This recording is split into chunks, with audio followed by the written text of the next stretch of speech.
தாயின் சந்நிதியில் பொங்க வச்சு பாருங்கம்மா.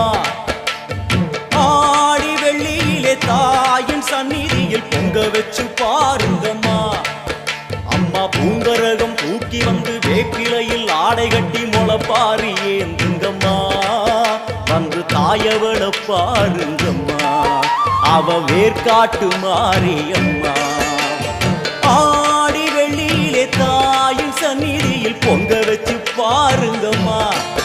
அம்மா பொங்க வச்சு பாருங்கம்மா.